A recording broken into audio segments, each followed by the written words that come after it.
Was Marx just an economist and had an economic theory just like the capitalists? And, well, no. The capitalists didn't have a manifesto, not to mention that Marx, in the Communist Manifesto, calls for the destruction of all cultures, all religions, all eternal truths. This is in there.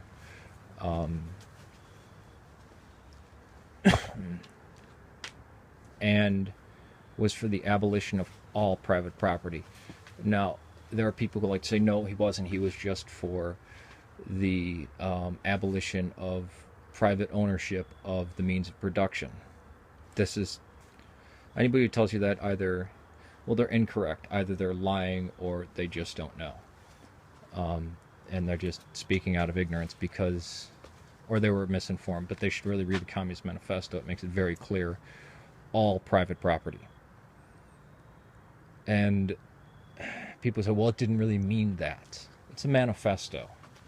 It's not that long, and the forewords to the Communist Manifesto, going through forward the Italian edition, forward the English edition, forward the French edition, forward the German edition. In one of my copies, those actually took up more room than the actual Communist Manifesto. All private property. The destruction of family. The destruction of family. Now, there is nothing about you, anything that makes you you, destroyed. Owning that pack of cigarettes, that toothbrush, those clothes on your back, or having rights.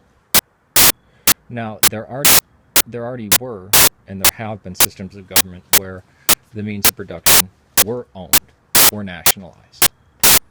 Now, those were monarchies and fascist governments, and there already was a socialist organization that was responsible for protecting the poor, which you could move up. The class was not set. It was what's it called? Flexible, movable. You could move up. It was called the Roman Catholic Church, or the church, but especially during the medieval period. And Marx even talks about this in his forms of socialism and socialization. The socialism, the Catholic Church was a huge part of that. He mentions it as a step towards communism, believing that communism is inevitable. Not to mention, and this is very important, that he believed that tribalistic societies, and in our past, we didn't have an idea of private property.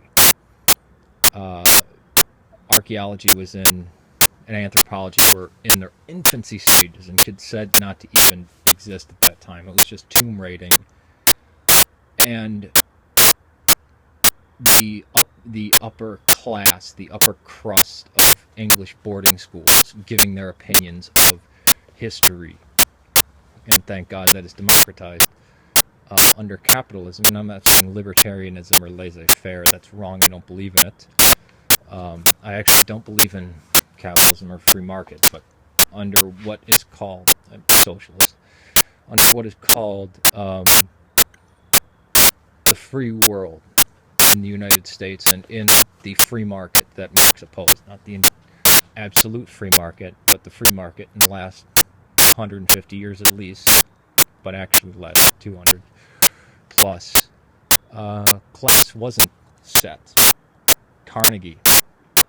These were the bourgeoisie. That's why I hated the bourgeoisie. If you didn't stay in your class, he hated you because, if you owned that shop over there and sold things, or were a merchant, you were the enemy. Because he kind of proved him wrong.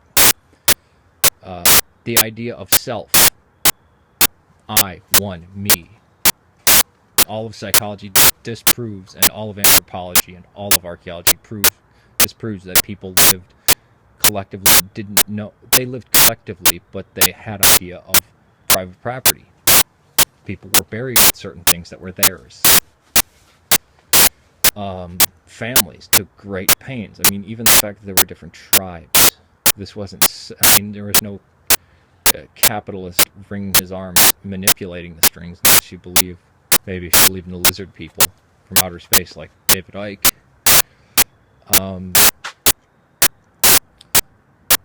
But communism, I mean,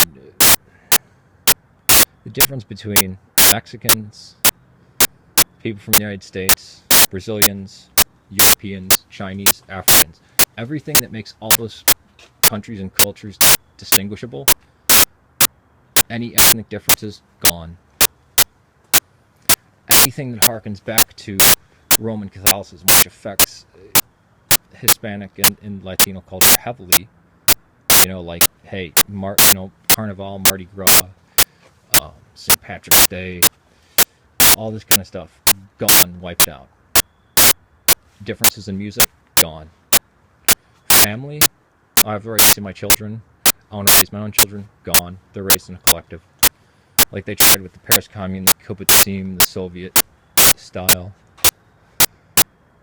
But why was communism was never fully ever implemented?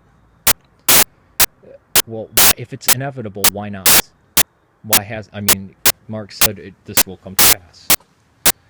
And if it's so wacky and so crazy that it cannot be implemented properly, it can't even get started and has to blame everybody else. The reason why communism can't get started is because who in their right mind would take a group of people would willingly submit or cause a revolution, force it on other people, and it's sustainable, all private property, all eternal truths, all religion, all culture, all heritage, all ancestry, all everything is gone. You don't make any choices for you. The governing council makes choices for you. And as for classes, you're stuck in the class. The most classist system is the communist system.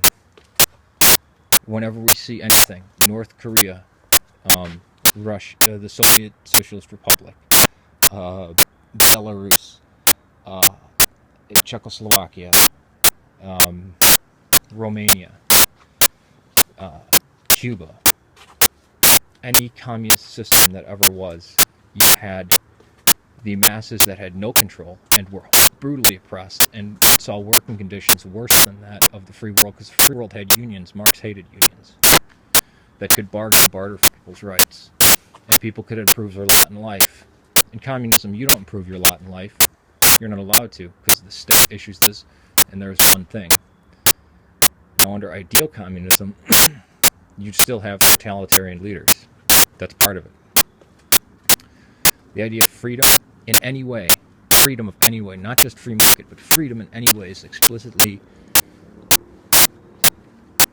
spoken against in the Communist Manifesto.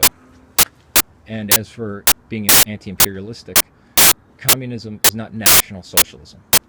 It's international socialism. It does want to conquer the world, invade every culture, destroy every culture, destroy all the family unit, every religion, all eternal truths, every philosophical system. This is just read the Communist Manifesto. And it's hard. People do get confused because what it's actually saying is so batshit insane. It's like if I said, well, we need a system where nobody understands that they're a separate unit from somebody else. It's not going to be done. Or where a system of government where nobody ever eats, sleeps, drinks water. You could make a system where people are starving and thirsty and tired. You'd say, oh, that's not pure, ism this, because people are still eating and drinking water. And the things about the communist societies that were in spite of communism were actually the better things. When communism stopped trying to do its purges and everything like it did in the beginning of in the revolution in the Soviet Socialist Republic. And after World War II, they realized, we're going to have to allow religion. We're going to have to allow, people raising their own kids. All right, peace to you.